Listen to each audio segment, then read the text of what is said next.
नमस्कार दोस्तों। एक तरफ पूरा देश टकटकी लगाए हुए सुप्रीम कोर्ट से वक्फ के ऐतिहासिक फैसले का इंतजार कर रहा है, तो वहीं दूसरी तरफ सुप्रीम कोर्ट में एक बार फिर से वक्फ की सुनवाई शुरू हो गई है। जी हां, ये चौंकाने वाली सच्चाई है। जैसा कि आप जानते होंगे कि 22 मई को 3 दिन की सुनवाई के बाद में वक्फ के फैसले को सुरक्षित रख लिया गया था और पूरा देश उसी फैसले का इंतजार कर रहा है। लेकिन अब सुप्रीम कोर्ट ने मोदी सरकार को एक नोटिस थमा दिया है और एक नया बवाल खड़ा हो गया है। Justice B R. गवई ने वक्फ के मसले पर मोदी सरकार को नोटिस थमाते हुए उस पर जवाब भी तलब किया है। ऐसे में सवाल ये उठता है कि जब सुनवाई पूरी हो चुकी है तो फिर सुनवाई दोबारा होने का क्या मतलब है और क्यों नोटिस जो है वो केंद्र सरकार को भेजा गया है, और आखिर क्यों सीजेआई गवई ने आनन फानन में ये एक्शन जो है वो एकदम से लिया है। दरअसल अब वक्फ एक्ट 1995 को चुनौती देने वाली याचिका पर सुनवाई की जा रही है। पहले चर्चा 2025 के वक्फ कानून पर हो रही थी, लेकिन अब 1995 के अधिनियम की संवैधानिक वैधता पर भी सवाल उठाए जा रहे हैं। सुप्रीम कोर्ट ने इस पर केंद्र सरकार को एक नोटिस जारी किया है और सुनवाई भी अब शुरू कर दी गई है।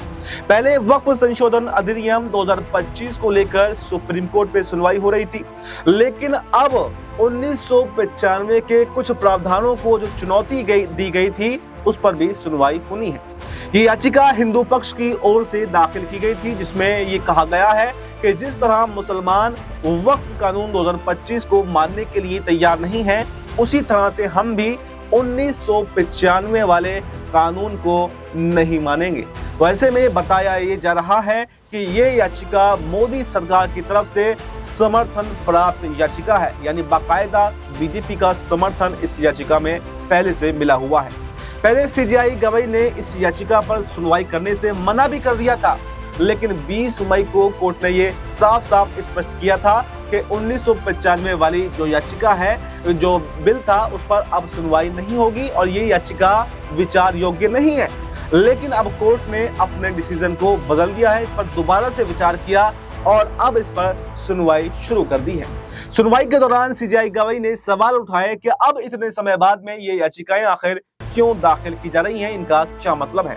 वकील ने 2013 के संशोधन का हवाला भी दिया, लेकिन सीजेआई गवई उससे संतुष्ट नहीं हुए और नाराजगी जताते हुए कहा कि 2013 से 2025 तक भी अगर देखें तो 12 साल लग गए, लेकिन अब आखिर ऐसा क्यों किया जा रहा है। वकील अश्विनी उपाध्याय ने यह तर्क दिया कि 2020-21 में पूजा स्थल अधिनियम 1991 और अल्पसंख्यक आयोग अधिनियम 1992 को लेकर सुप्रीम कोर्ट में सुनवाई हो रही है, इसलिए 1995 के वक्फ एक्ट पर भी सुनवाई जरूर होनी चाहिए। आखिरकार सीजेआई गवई उस पर मान गए और केंद्र सरकार को नोटिस थमाते हुए केंद्र सरकार को पार्टी बनाकर उनसे भी जवाब तलब किया गया है। ये स्थिति तब सामने आई है जब वक्फ कानून 2025 पर फैसला सुरक्षित रख लिया गया था। ऐसे में सवाल ये उठ रहे हैं कि जब नया कानून पहले ही लाया जा चुका है तो फिर पुराने कानून पर अब चर्चा क्यों हो रही है।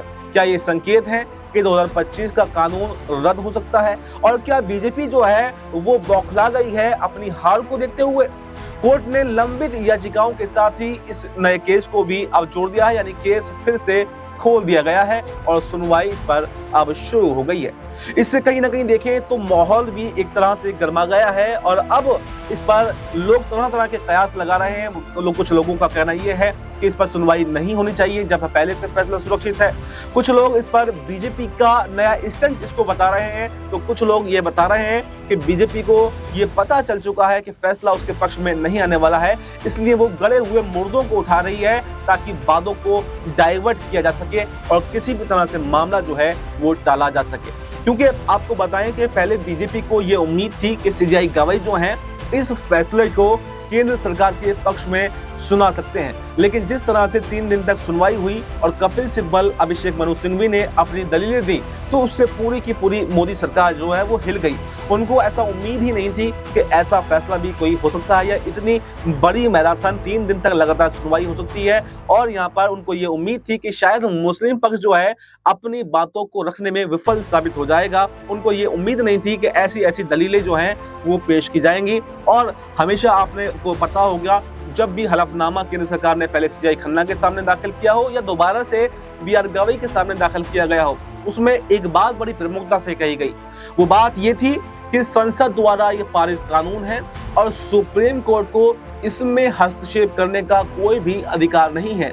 यानी कानून के रखवाले को, संविधान के रखवाले को, लोकतंत्र के रखवाले को, देश की सबसे बड़ी न्यायपालिका को अब केंद्र सरकार ये हिदायत दे रही है, ये बता रही है कि आपका क्या अधिकार है, क्या अधिकार नहीं है। क्योंकि आपने देखा था कि 8 अप्रैल को जो फैसला सुप्रीम कोर्ट से आया था, उसमें भी केंद्र सरकार की बड़ी विफलता सामने आई थी और राष्ट्रपति, राज्यपालों की जो समय सीमा है वो बिलों पर साइन करने की तय कर दी गई थी। और उसके बाद में ये देखा भी गया कि पूरी की पूरी बीजेपी की टीम सुप्रीम कोर्ट पर हमला करने लगती है।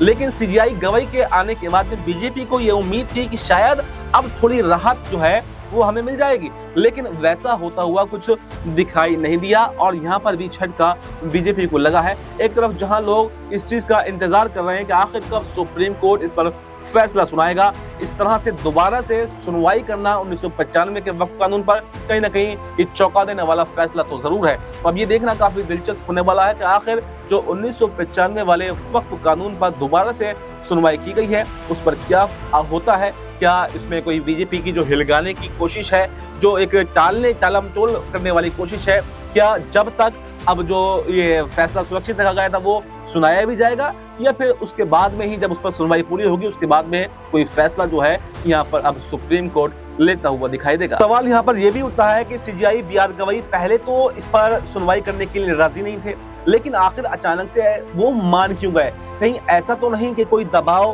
कोई जो है बनाने की दोबारा से कोशिश की गई हो? आखिर केंद्र सरकार ऐसा क्यों चाहती है, गले मुर्दे आखिर क्यों उखाड़ना चाहती है? जब 2025 का कानून जो है सुप्रीम कोर्ट में मौजूद है और उस पर सुनवाई पूरी हो चुकी है, तो कहीं ना कहीं सवालों के घेरे में तो ये जरूर आ रहा है कि आखिर अब 1995 वाले कानून पर सुनवाई होने का क्या मतलब है।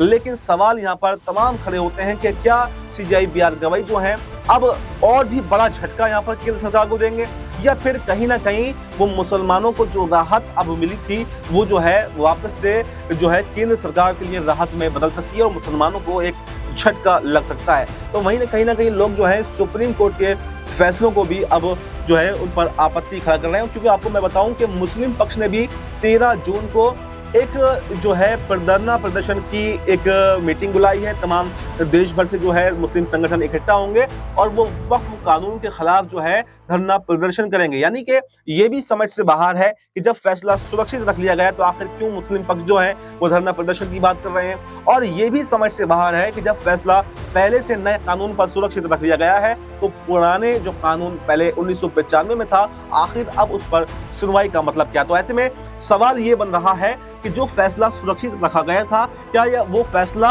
अब सुनाया भी जाएगा या फिर पहले जो पुराने कानून पर याचिका लगाई गई है उस पर सुनवाई शुरू हो गई है उस पर फैसला सुनाया जाएगा? तो यानी दोनों को एक साथ जो है वो निपटारा किया जाएगा। हालांकि 3 दिन की सुनवाई के बाद में ये देखा गया कि बड़ी तेजी में सीजेआई बी.आर. गवई दिखाई दे रहे थे। सुप्रीम कोर्ट ने जल्दबाजी में कहीं ना कहीं जो है इस पर बड़ा फैसला लेने की कोशिश की, लेकिन फैसला सुरक्षित रखने के बाद में जो दांव पेच अब खेले जा रहे हैं उससे ये लग रहा है कि अब कोई बड़ा खेल जो है यहाँ पर हो सकता है और जो पहले से फैसला लिखा हुआ रखा है वो फैसला भी कहीं ना कहीं पलट सकता है। तो इस पूरे मुद्दे पर आपकी क्या राय है? कमेंट बॉक्स में अपनी राय जरूर दें और फिलहाल हमें दीजिए इजाजत।